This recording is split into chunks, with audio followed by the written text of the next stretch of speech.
Welcome to a very special edition of One Very. Foot In with Ohana and Winn. He's Ohana, I'm Winn. Now, you're probably wondering a lot of things as you look at Hmm. us in this box right now. And I hope this even works. We don't know what's going on. Yeah, Eitan not is sure. outer space and I'm in Vanderbilt because we got a Wow. hurricane coming Ooh. because we live in the big F state, Florida. Before we say anything further, uh, prayers to everybody in Tampa and in Florida and in Central Florida who will be impacted by this. This is a scary time, and praying for everybody out there. So, anyways, let's talk about what I think is the craziest weekend in college football that I've personally ever seen in my entire life. Like ever seen in my entire life. I, so many upsets, so much just craziness. Like we're early in the season. I know there's a lot that's going to change. But Aton, like, what are your like just thoughts, like immediate reaction? I mean, I think you said it pretty well. It might just be the craziest weekend we've ever seen in college football. I mean, when I say we've ever seen, I'm talking, I guess, about us specifically, because I'm sure there's probably been crazier weekends that, some 50-year-olds have seen, but that isn't us. So, yeah, I don't even know. And we're going to get into this in a second about some reasons why we might think this happened, this weekend like came about, and whether it's symbolic of a change in college football or if it's just a fluke. But yeah, it was absolutely insane to watch. And it felt like, I don't know, it felt like it kept coming, if that makes sense. Like it was first it was Vanderbilt upsetting Alabama, and then all of a sudden you seen like all these other upsets, and as the day's going on, it's just like all these teams that going in. I mean, we literally said this is going to be in on the last episode. We said this is going to be a boring weekend, and we were kind of making fun of it, and we were like, we're going to try to make it entertaining, but we don't have much to talk about. And then turns out it's the best weekend of the year so far, and the best weekend we've had in years. So kind of We're insane. sorry.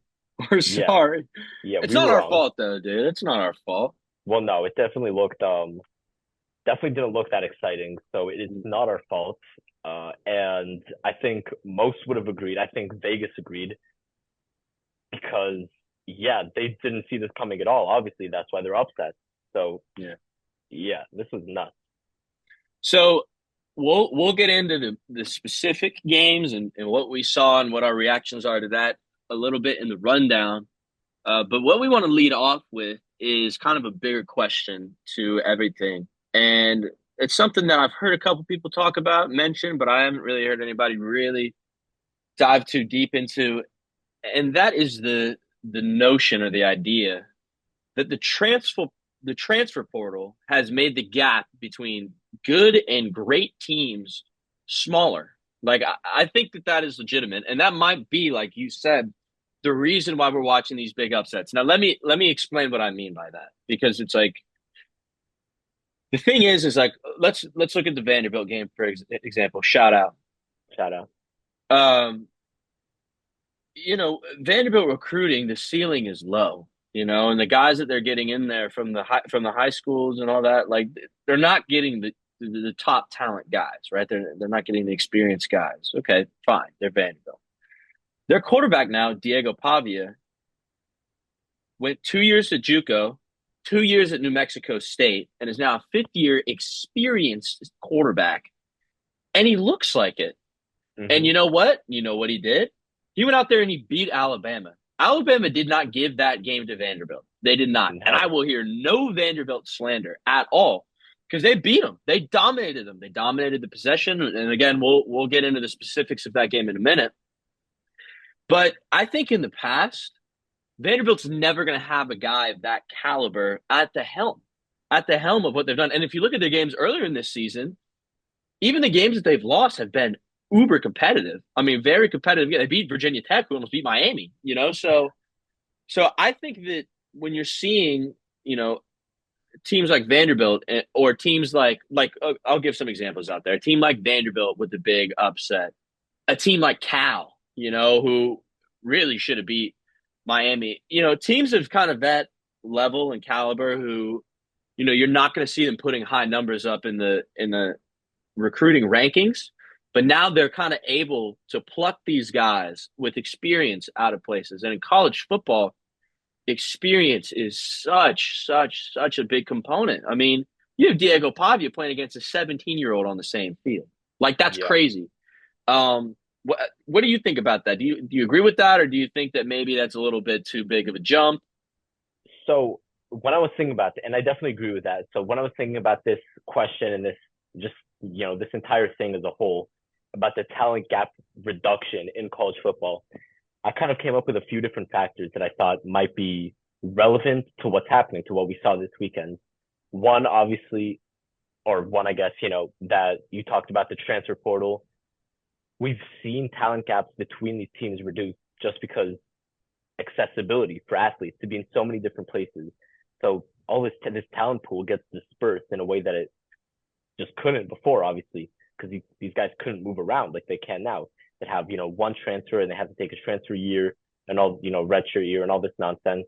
And now they could just they could be nomads basically. They could go wherever they want, whenever they want. Mm. And so it's like a scatter chart almost with all these different dots, and all these dots are these could be the same athlete or different athletes, and it's like the talent level is just everywhere now.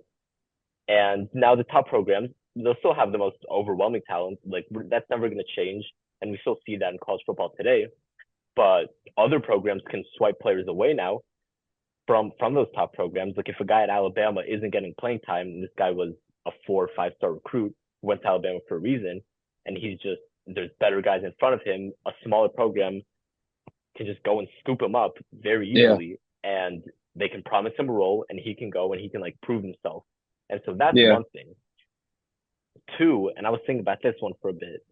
I think the mobility of of these athletes has caused a symptom of it. I guess is that these teams, these all these individual teams, are a lot less molded than they used to be. yeah, So like the best way I could explain it, I guess, is feels more like each individual team every year is a group of mercenaries as opposed to a cohesive unit. So instead of this Alabama team that we saw lost being a group of guys that you had a freshman class that's been there from their freshman year and they've developed in this program, and all of a sudden, you want to go out and win it for the seniors, blah blah blah. Instead, it's the 2024 Alabama Crimson Tide. It's not this addition of all these previous years, and so it's a lot more. It's I'd imagine it's a lot harder to build that chemistry and to really build what we used to know as college programs, as college teams.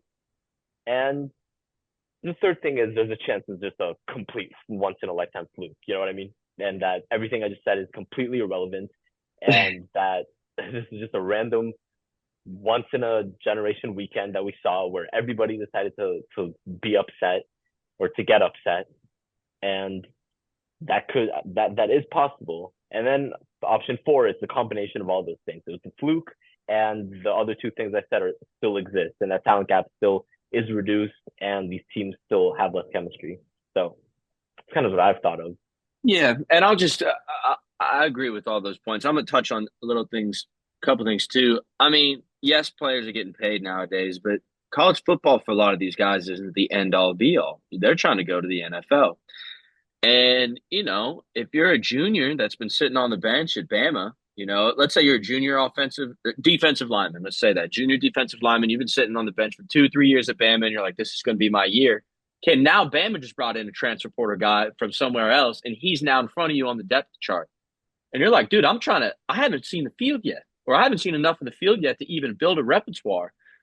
I need to go somewhere where I can play. Like I need to play because I'm going to prove myself. So that does two things. One, let's say that D lineman now goes to Vanderbilt. Okay. That's one thing. So now Vanderbilt's a better team for it.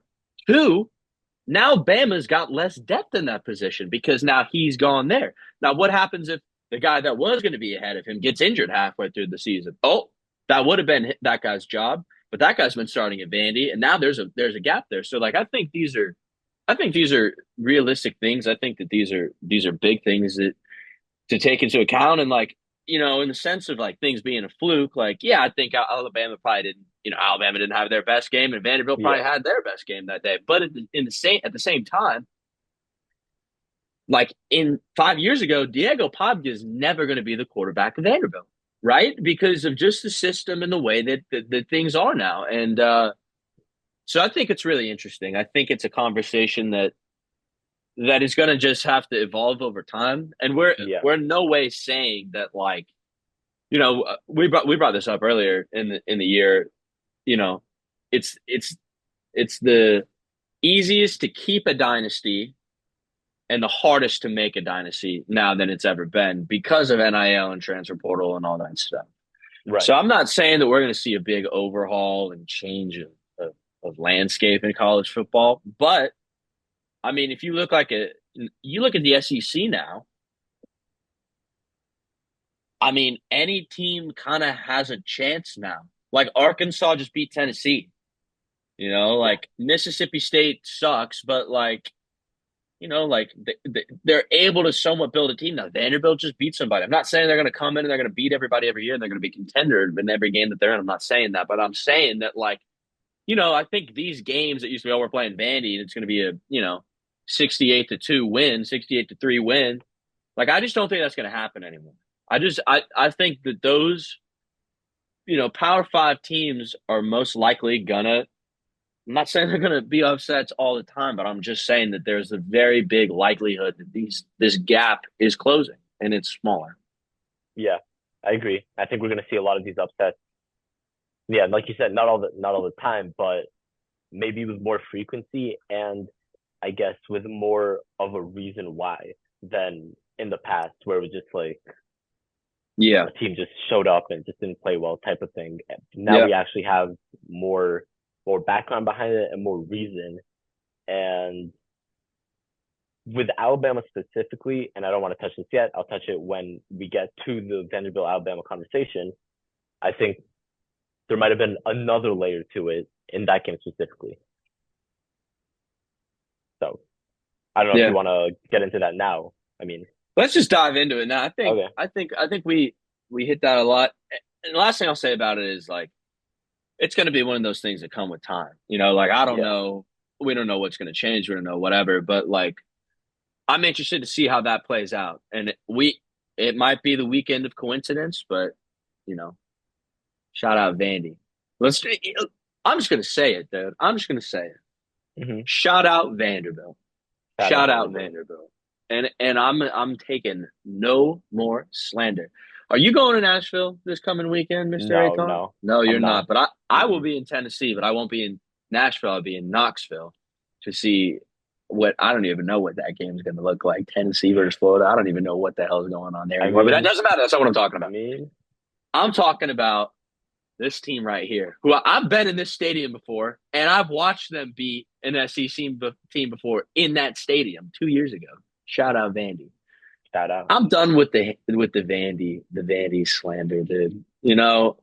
Look, I grew up watching the SEC. Oh, Vandy's on the schedule. Dub. Doesn't matter Yeah, really who you are. And now look at them. Historic, monumental, unbelievable. And like I said at the beginning, Vanderbilt won this game. Okay. Alabama did not give them this game. Alabama didn't play the best game they've ever played. But dude, hashtag stop Vandy hate. This is their first win ever against a number one ranked opponent. Shout out Vanderbilt. Let's look at some stats here before I even start talking about the game in general, mm-hmm. because I'm going to Mm-hmm. prove to you that the Alabama did not give them the game. I agree with Vanderbilt you. outgained the Alabama Crimson Tide, 418 to 394. That's crazy. Time of possession, Vanderbilt. Drum roll, please. 42 minutes of possession time. 42 minutes of possession time to Alabama's 17. Well, almost 18. That's crazy. Like, that's Yep. crazy. Vanderbilt, 26 first downs. Alabama, 17 first downs. Vanderbilt, 12 for 18 on third down efficiency. Like, that is crazy. That's Alabama, crazy. 84 rush yards to Vandy's 166. Okay? Alabama did not give this game to Vanderbilt. Vanderbilt got lucky in some spots. They got a pick six. They did this. They did that. But you know what they did? They beat Alabama. They held Jam Miller to 5 carries for 45 yards and a touchdown. 45 yards on 5 carries. You're thinking, oh, that's a kind of a his long was 32. You know what that means? That he had 4 carries that went a whole lot of nowhere. So you Mm-hmm. know what? Vanderbilt won that game. And I think more specifically, like they just beat Alabama in a way that nobody thinks that Vanderbilt can beat Alabama, which is exactly what I'm talking about with this time of possession thing here, which is they controlled the tempo, they controlled the pace, they were able to lock down the run game. Like, you know, I mean, Milrow only threw 24 passes, you know. He had a fumble, they had a pick six, like and Milrow rushed for only 10 yards on 7 carries, That's with huge. with sacks included on top of that. But still, like that is crazy. Like that's crazy. Alabama didn't sack Vanderbilt one time. That's crazy. That's crazy. So you know what that means? These numbers mean that Vanderbilt won not in one area. Like they won the game. The game. Now, like I've said, Alabama was the number one team for a reason. Okay. They did not play their best game ever. They looked slow. They looked flat. You know, Milrow, I didn't really know what I was watching there. And, Vanderbilt kind of reminds me of USF. They've got a quarterback who's mobile, who's tough, but you're not really sure what they're going to do. They got a balanced offense. If you remember, I mean, Bama struggled against USF and then they Yeah. lose to Vanderbilt. Like, this is not a coincidence. I really don't believe this is a coincidence. They let Pavia on 16 completions throw for 252 yards, 2 touchdowns, no interceptions. He carried the ball 20 times for 56 yards. So, again, like, I'm gonna let you talk about this too because I know you've got your own takes on this and everything. Mm-hmm. But I wonder if this is cause for concern for Alabama. I mean, I'm not saying that their season's over. I'm not saying that. But I'm also not saying that like by sheer luck they lost. Like no, they lost. Period. So I'm gonna Uh-huh. let you take over for a little bit because I've been yapping about. Listen, you're good. Can't blame you for yapping. This game was absolutely insane. And I fully agree with what you're saying about Vanderbilt going out and winning this game because they just did. Vanderbilt won the game. Diego Pavia, who you mentioned, his stats, he he outplayed a Heisman candidate in Jalen Milrow, fully outplayed him throughout the game, and it's not really up for debate. And shout out to him, obviously, like you said, he came from JUCO, from New Mexico's the New Mexico Military Institute, which to go from there to being on the biggest stage in college football and upsetting the number one team, a team that had just the week prior beaten Georgia in the game of the year. And speaking of that game, I mentioned earlier that Nick Saban said something, and I was watching College Game Day on Saturday before the game. They were discussing the Georgia Bama game, and Saban was saying he thought Kalen DeBoer's job would be harder than Kirby Smart this weekend or last weekend, I guess, or that for that their individual upcoming games, respective games, because after a massive emotional win, which it was for Alabama, it's hard to get those guys to not have a natural letdown. I think people forget the age range of the guys that are on the field in college football. It's 18 to 21 for the most part. Like, yeah, you're gonna have a letdown after that Georgia game where you're up a million and then you're down all of a sudden in the fourth quarter, and then in one play you're up again, and it's just you know insane. And so that's a big part of what happened to me. I don't think Vanderbilt's better than Alabama, obviously, or anything like that. I don't think, I think 9 out of 10 times Alabama probably wins. But I think on this Saturday, with everything that was going on, Vanderbilt had the opportunity to go out and just be better. And they were. And like you said, their first, first number one win, their first AP top five win in 40 years. They were 0-60 before that, which is, crazy. It was the longest streak in the AP poll era, which started in 1936. For the pick six shoutouts, strip sack shoutout, Miles Capers, all these plays that are happening. Cedric Alexander runs for 2 touchdowns, which is insane. And yeah, the time of possession stat that you brought up, I think is one of the most jarring stats I've seen in a long time. To have the ball for 42 minutes to Alabama's 17 and a half, whatever it is, 17 and change, that shows that you just fully controlled the game. You did whatever you want, or whatever you wanted, and that the result is you're gonna more often than not, if you have the ball for 3/4 of a football game, you're probably gonna win. And that's what they did. And honestly, the 40-35, Alabama, this is why I'm not really concerned long term about Alabama. And I have a take, I suppose. Obviously, best case scenario for them this game was to win, duh, like most games. But if they had to lose a game this season, you can make the argument that this is the one to lose. Obviously, you don't want to lose to Vanderbilt, obviously. But in terms of, again, the things Saban was talking about and being mentally and emotionally prepared and locked in all the time, maybe this shocking of a loss is what will ensure that they don't have that letdown anymore, because they're going to have more, maybe not against Georgia, but they're going to have more Georgia-esque games. And how do you stay up after that? And so I think Vanderbilt again deserved this win. Alabama, I do still feel fine about. I still think they'll make the playoff.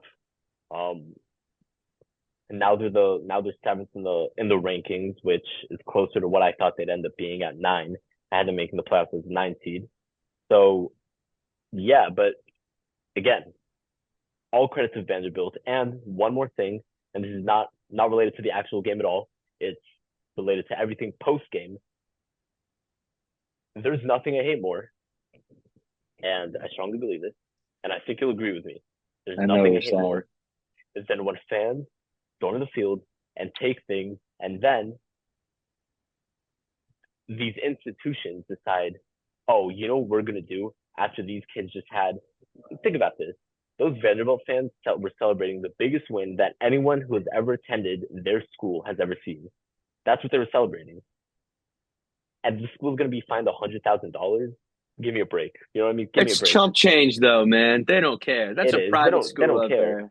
But They it's don't care. ridiculous. It's It's ridiculous. yeah. It's the principle of it. Let them It's take the the goalpost. principle. Let them throw it in the river or wherever they threw it. And Simple. honestly, I think this should happen more. I mean, when we Storm the no, this field shouldn't every happen game. more. Storm the I field mean, every game. no, not It every don't game. Not matter. every game.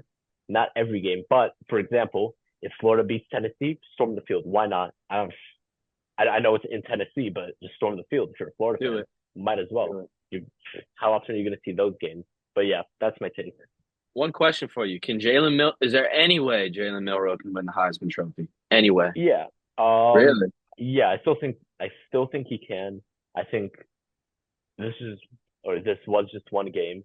Now I will say, if other guys keep up their performances, then yeah, he just this Yep. game will take him out. But if we see slippage from any of the other guys that we talked about last week, Ashton Jeanty and Travis Hunter and Cam Ward, those are the other three that have been thrown out the most in these Yeah. conversations. If there's any slippage from their games, and Milroe, this is just a total blip, and Milroe goes back to being really great this year, the rest of the year, and Alabama doesn't lose another game, for example, and all that, then yeah, I think he still has a chance.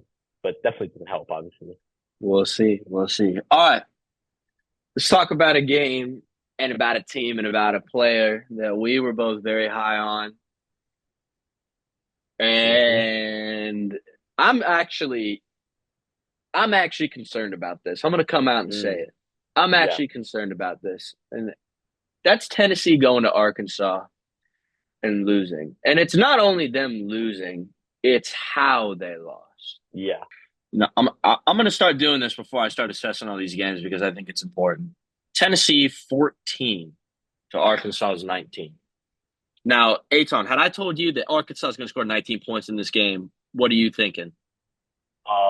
Did Tennessee score 70 again? Yeah, right? Scored halftime, 3-0, Arkansas. Then Tennessee gets two back-to-back touchdowns to start the third quarter. They're up 14-10 going into the fourth quarter, and they choke. Nico Iamaleava. Mm-hmm. Oh, man, Iamaleava. That's okay. That's okay. He doesn't deserve it this week. I can, you know what? we used to call him. What do we used to call him, Eitan? We used to affectionately refer to him as Frico. Nico the Freako. Let me read his stat line: Mm. 17 for 29, 158, averaging 5.4 yards, zero touchdowns. Tennessee punted the ball 7 times. 7 times. Now, why is this a problem? This is a problem because Tennessee is supposed to let Arkansas score 19 points. That's fine. That's fine. They're fine with that.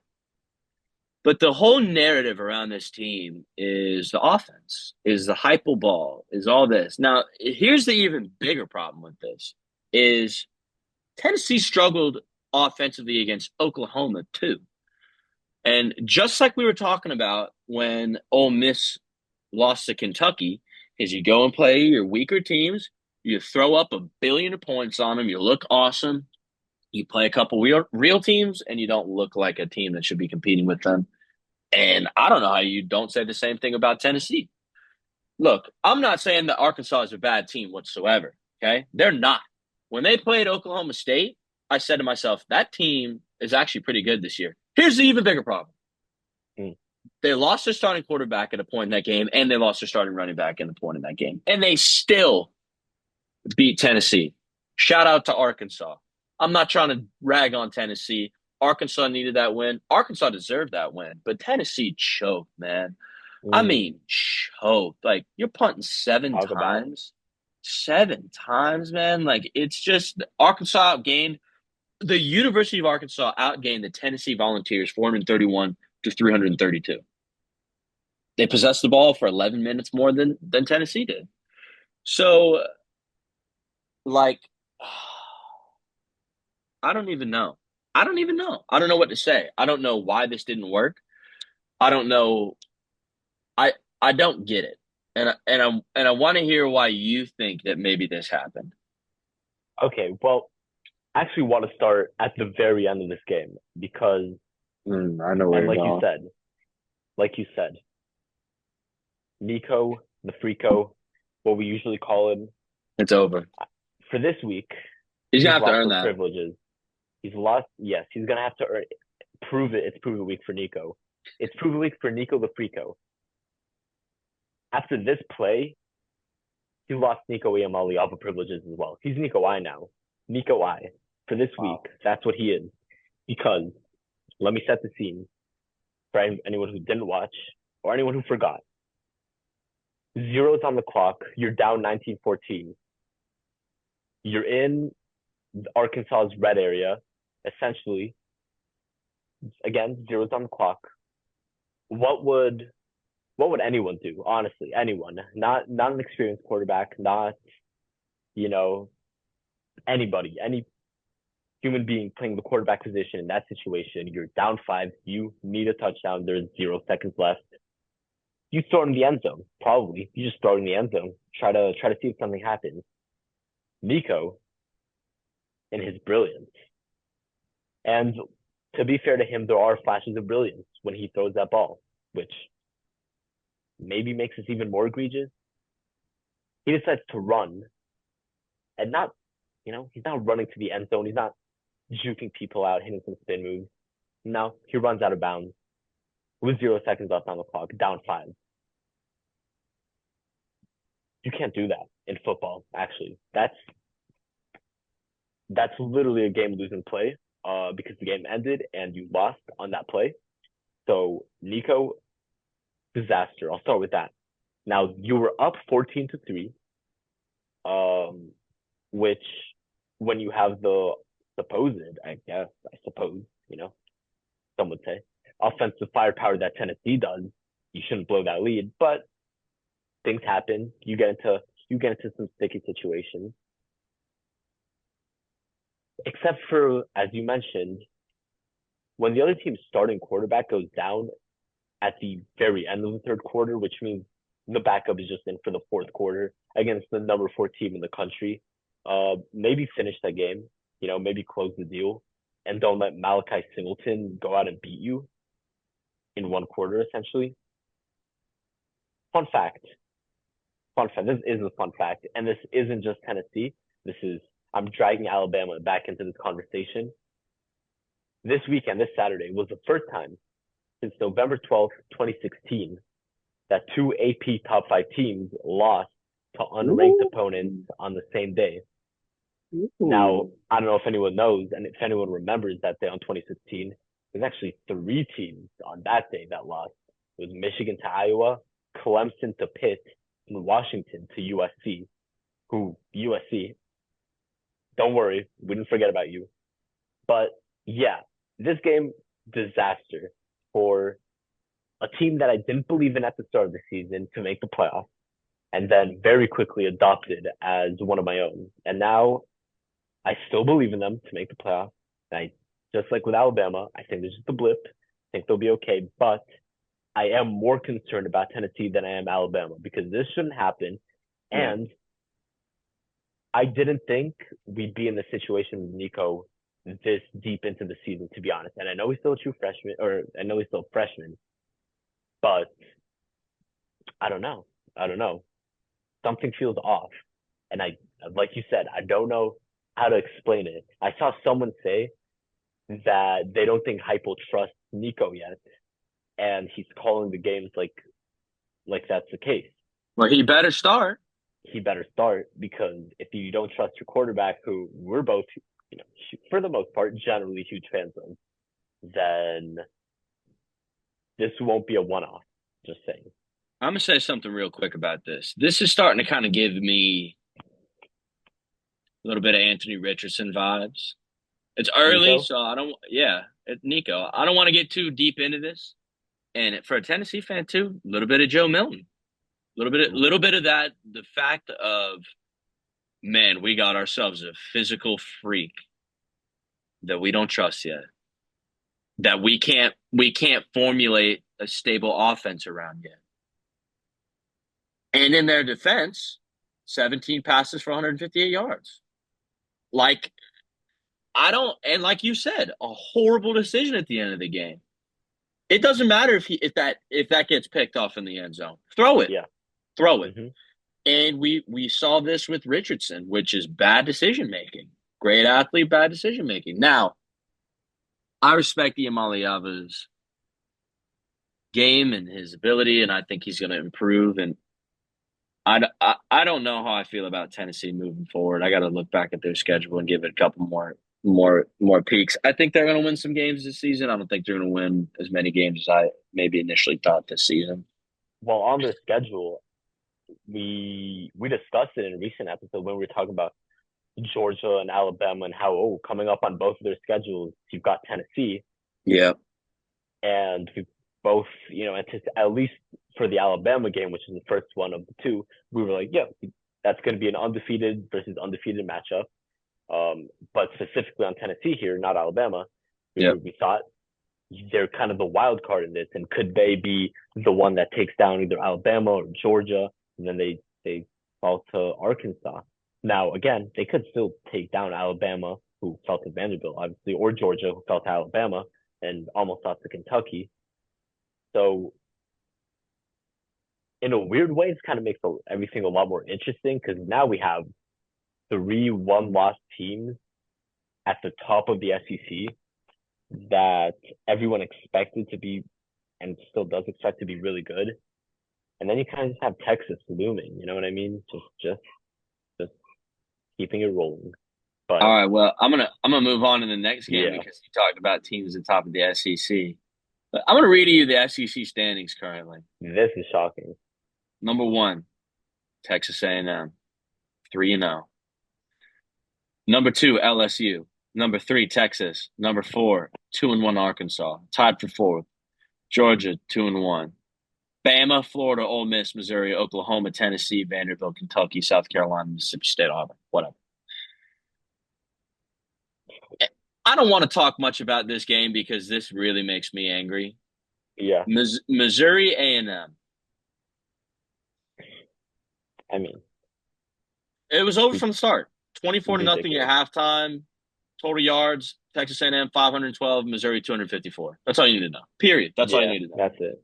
They had Missouri didn't even The only time they scored was in garbage time. Was just pointless. I mean, they had a shot to Luther Burden in the first quarter that got called back. That's it. Yeah.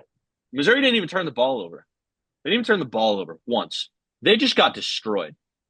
Destroyed. By the way, And this wasn't even Marcel Reed wasn't for even with A&M. Marcel. They bring in Wegman, who's been Yeah. hurt. And so I'm disappointed in myself for trusting Missouri. I am. I am. I'm very disappointed. I'm disappointed in the AP for trusting Missouri. I'm disappointed in college football fans for trusting Missouri. I'm disappointed in a lot of that. And you know, let me say this. I'm not saying Texas A&M is a bad team. Texas A&M is a good team. They're a good team. They're a good team. They're a Yeah, way better clearly. team than I thought they were.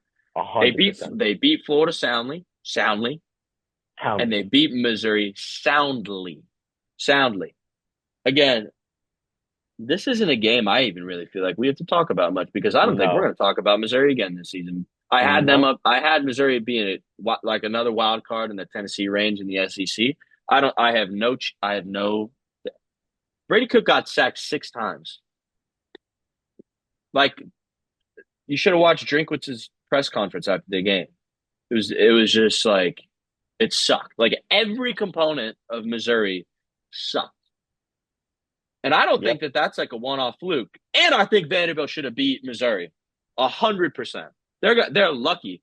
And I thought that Missouri had a fluke weekend, and I was wrong. Vanderbilt is legit. Missouri is not. I think if they play that game again, Vanderbilt might win that game. I don't know. That's all I I even think they need to would. say about it. What do you want Um, to say about it? Honestly, I don't really want to say anything about it. It looks more and more like my Missouri 9-2 prediction.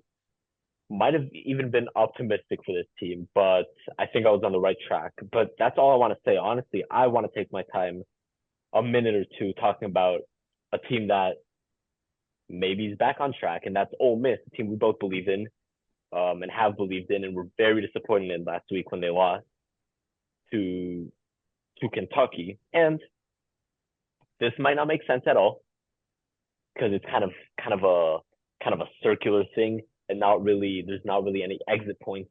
But first of all, like I said, there you go, Ole Miss. Let's get back on track. Way to play in a roundabout way, and literally roundabout. You beat South Carolina 27-3. South Carolina beat Kentucky 31-6. Now you lost to Kentucky, but if we ignored that, is Ole Miss actually now better than Kentucky? Some might say because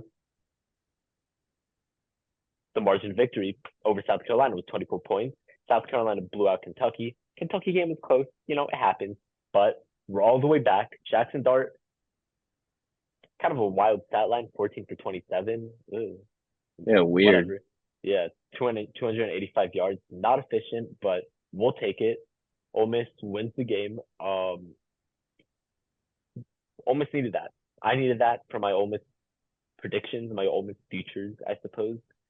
And yeah, that's all I want to say about that game. They did need it. I was surprised, especially because it's at South Carolina. Like I was surprised. Um,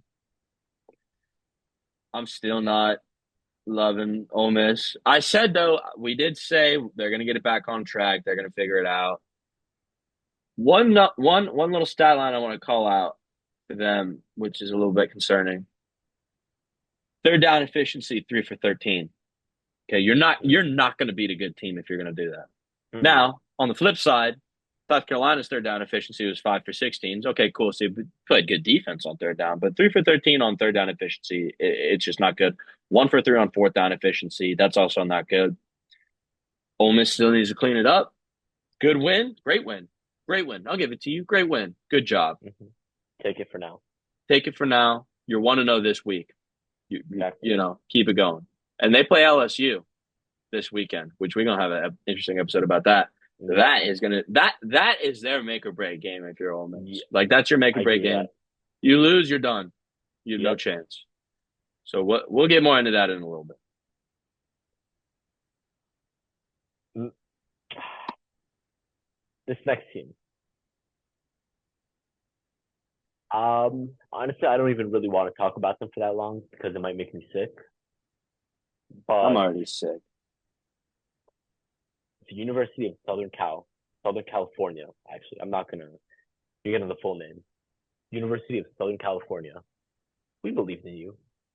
We really did believe in you. We had you making the playoffs. We made excuses for you after you fell. You lost to Michigan. We did. We made some excuses. We were disappointed, but we were like, we expected it to be fine. Then you go out there and you lose to the Minnesota Golden Gophers, 24-17. You were up 17-10 in the fourth and allowed the Golden Gophers to outscore you 14-0. Come on, Miller Moss. Come on, Miller. 23 for 38, 200 yards, a touchdown, and two interceptions. Meanwhile, you've got Max Brosmer for the Gophers, completing 15 of 19 for 169 yards. What is that? You know what I mean? What is that? That's a random stat line. And D'Anton Lynn, I really believed in him and his defense at the start of the season. I raved about them after the win over LSU, I raved about them after one of the games. I don't remember, but it felt like the defense really turned a corner from what we've seen historically, historically from Lincoln Riley coached football teams. And it's still early in his first season, and so I suppose I can't just sit here and completely brag on him. And it's not like the defense is even really a disaster at all. If we're being honest, it hasn't been. But I don't know. I just kind of want to find someone to blame at this point because I'm very disappointed in the team. That's Yeah, all for me. I don't think USC has a chance of making the playoff. I don't. I don't think there's any chance they win out the rest of their season. I don't think they're going to win this weekend when they play Penn State. We can talk about that on a different We will talk episode. about that. But Some the, regrets there. this is a problem, and it's the D line is the problem here for USC. They're getting pushed around. They're getting pushed around. They're not able to compete, and I think Penn State's going to run right down them. Minnesota rushing Darius Taylor, number one, 25 carries, 144 yards with a long of 40. Like, I, I just don't like one sack against Minnesota. Like I don't know where this is going to change. And 17 points, 17 points. You got Woody Marks. You got Miller Moss is a good quarterback. You got Kyron Hudson. Like you got people. You got Kyle Ford. Like you have people. Jacoby Lane, Zachariah Branch. Like they got nothing going. Zachariah Branch, 3 receptions, 10 yards. Jacoby Lane, two Not good. receptions, 13 yards. Like it doesn't make sense to me. They got to get better, and they're not. I don't think they're going to get better fast enough. I think they'll be better by the end of the season. They're not going to get better fast enough. So that changes a lot of things in the Big Ten too. Like a lot of things in the Big Oh Ten. yeah, Because I 100%. expected USC to be a pretty big sword wielder, if you will. I thought they were going to slay some dragons out there in the Big Ten, and they lost to the Minnesota Golden Gophers. So Yep. yeah, I don't know. I got no. I don't have hope for USC anymore. Mine's out the window. No. Had Yep. a chance to Might be tie at the gone. end. Miller Moss throws a pick, so I think that's that. And then the last one I want to talk about before we'll finish these rundown of all these games. This is the longest I think we'll ever go through game by game. Probably a lot happened. Too much happened. It's not our fault. Yeah. Not our fault. Miami, California. Okay, you know what? Cal was up 35-10 midway through the third quarter. You know how I said that Vanderbilt beat Alabama? Remember that? Yeah. Yeah. Okay. And Vanderbilt didn't, or Alabama didn't give them that game. They won that game. Yeah. Okay. Yeah. This is the flip side of that. This is the Yeah. flip side of that. California needs to be disappointed in themselves. I'm down for you to just not let the team play anymore the rest of the season. Like I'm down.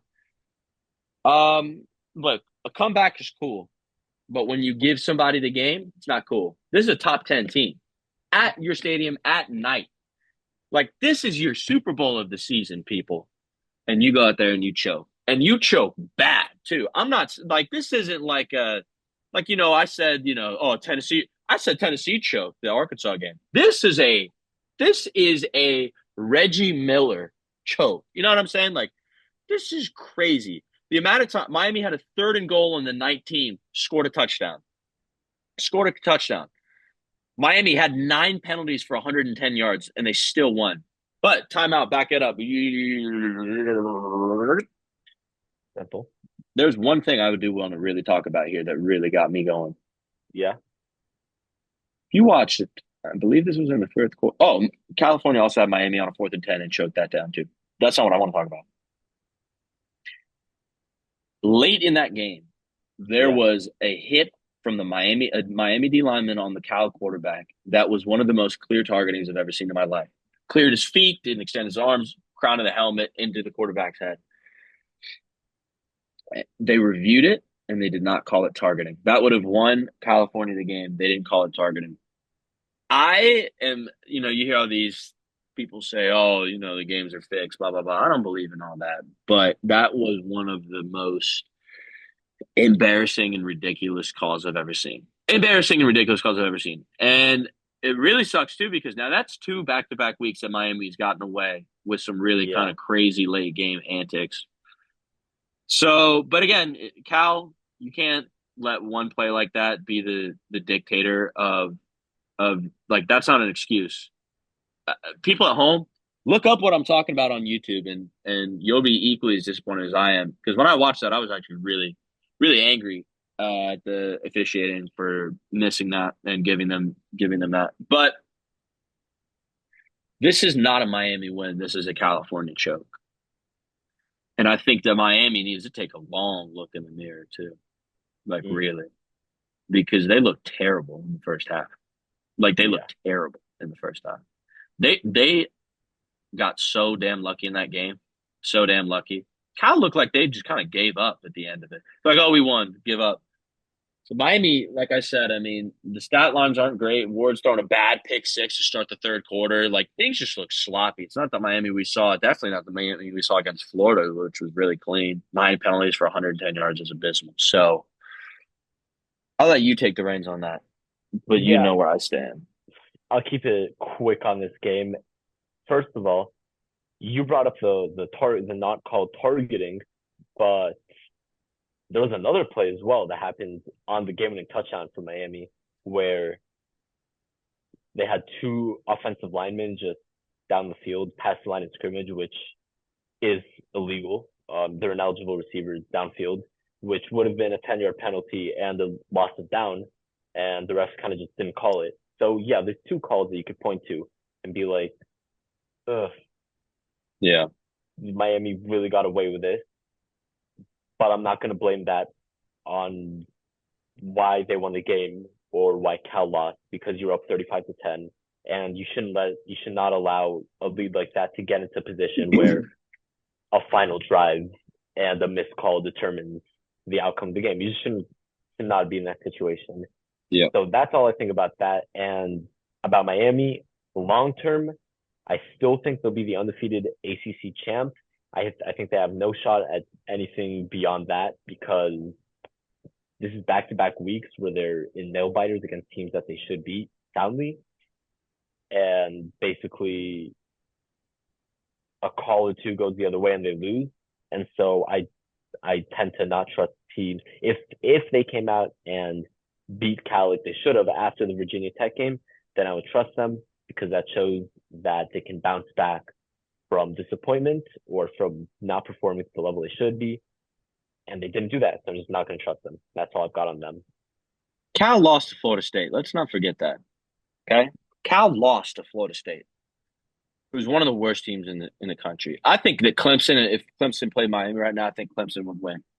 Yeah, And I think possible. I think, I mean, that's how I think that'll probably be the ACC championship game. And I think that Clemson might win. And that would be crazy. You got SMU in the mix too. Now you got Pitt, who's ranked.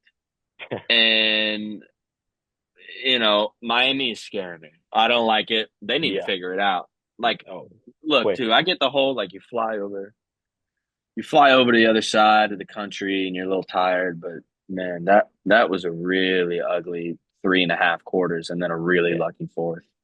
100%. So we got any more games this weekend we want to talk about, or we hit them all? I It was a think lot. we've That hit, was yeah, a it lot. was a lot. I think we've hit them all for the most part. And yeah, I'm very excited to get into this closing segment. It's this quick little segment, but should be a good one for me. Why are you so excited, Eitan? Tell me. Well, you know, we do a little thing called Lock of the Week on this show, and And some are better than others at it. well, some were luckier than others at it, and some had better results than others at it. Yeah, I was 0-2 after the first 2 weeks of Lock of the Week, but then I made a statement. I made a lock, you could say, that the Indiana Hoosiers, who were playing the Northwestern, who were playing Northwestern. Let me look up what they are. What are they, the Wildcats? Wildcats. They are the Wildcats. My bad. They How were many playing the Wildcats we Northwestern got in the Wildcats. Too damn? That's many. Too too many. many in college football. They should just be Northwestern football. I don't think they've earned They haven't an earned animal. nothing. Oh, yeah, they have not earned a mascot or a team name. No, no. Anyways, Indiana, 13.5 point favorites. I said Indiana's going to win this game. And I backed it up with reasoning. And I'm not going to go over that reasoning right now because I kind of don't remember it if I'm being totally honest. But it was good reasoning It and it was was a because sound they they pick. they were good against the spread, and They were Northwestern good. was They were bad four and against one the against the spread. spread, I believe. Yep, yep, yep, And Northwestern was like 1-4, yep, something like yep, that. yep. And with 4 minutes left, again, 13.5 points, which means they need to score, they need to win by at least 14 points for me to win. It's 34-24. Indiana. They're only up 10 with 4 minutes left. And I'm like, wow, it's going to happen again. Another terrible beat and another loss in the Lock of the Week column. But then Curtis Rourke, shout out to him, by the way, 25-33, 380 yards, 3 touchdowns. Shout out. It's tight end Zach Horton for a little 4 yard touchdown. Just a little flip, a little toss of the ball, 4 yards. And the score goes from 34-24 to 41-24, which, if you can't do math, is a 17-point lead, which is greater than the 13.5 I needed. And I got my first Lock of the Week win, which means that the road to greatness, the road to one of the most productive, one of the best betting seasons anyone will have this year, because that's what it will be. Only 2 losses will be phenomenal. It starts here. And I'm not losing again. That's a lock. As locked as my next Lock of the Week, which you will find out, obviously, on Friday's episode. But that's all I have. Thank you, Indiana. Eitan finally got it done. I'm still perfect for the season. Now, I will admit, should Louisville have covered when I said they were going to cover? No. Mm. Clemson beat Florida State by 16 points. If you remember, I said that I would take Clemson to beat them by 30 points, which they did not do. So thankfully, I didn't do that. I only bet on the spread here. Right. But I'm still undefeated. Clemson should have won that game by more. They didn't even score in the third quarter, which is pretty embarrassing against Florida State. And then what? I don't even think they scored a touchdown in the fourth. I think they had 2 field goals. So, yeah, I mean, that wasn't great for me to watch. I saw the final score. I was like, oh, God, did they cover? Please cover. They did. They But I'm did. still perfect. I'm still perfect, and I will continue to be perfect. And I might just go ahead and put up a shit. I might go ahead and put up a record breaking performance here. I might go ahead and do it. All right, let's do one thing real quick before we get out of here. One thing. One thing, very quick. Super excited about the next episode we're gonna have. We got another good weekend, and I would say that things are really starting to ramp up in good old good old college football land. Shout out Fansville. And speaking of shout outs, we're gonna give out we each got our MVPs of the weekend. Now, Eitan, I feel like you and I might say the same person, so I'm gonna give it to Mhm. you first. Well, I think this has to go to Vanderbilt quarterback Dago Pavia, who went out there and Simple. again outperformed Jalen Milroe and then upset absolutely nobody saw coming.